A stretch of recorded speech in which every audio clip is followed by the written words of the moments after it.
Paul McCartney and John Lennon have one of the most prolific songwriting partnerships ever.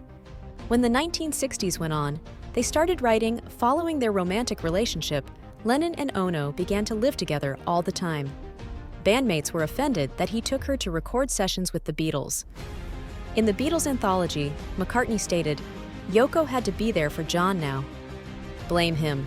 They were incredibly in love and experiencing their first passionate feelings at the time, but it was a little uncomfortable to see her perched on one of the amplifiers. You intended to ask, please to figure out how to ask them to get off my amp without getting in the way of their connection. He claimed that Lennon's interest in Ono surpassed that of the Beatles. "That was a really trying time," he remarked. "I thought John eventually quit the group in order to make room for his romance. Anything before then indicated that there was a cloud in the deck. He still had to relate to us and carry the burdens of his Beatle past."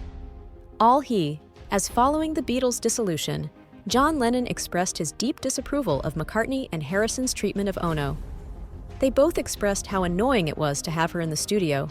Harrison thought she was deliberately attempting to create a rift within the group. He stated, "Perhaps now, if you speak with Yoko, she might admit that she enjoys the Beatles, or that she liked the Beatles. However, she didn't really get along with us, as she thought that she and John were the only ones in the Beatles. I had the impression that she was attempting to push a wedge farther and farther between us, and it did come to pass."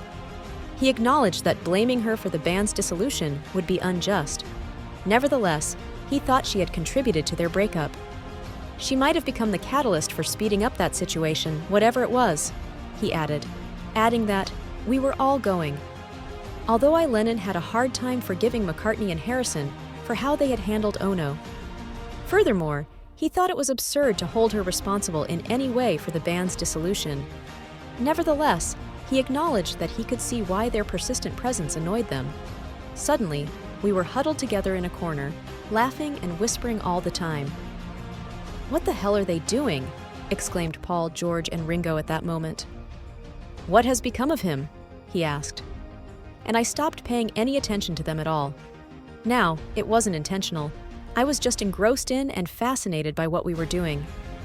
We would then turn around and discover that we were not getting the go-ahead. However, I can sympathize with their feelings, because if Paul, George, or Ringo had fallen in love and become really attached, I could understand how they felt.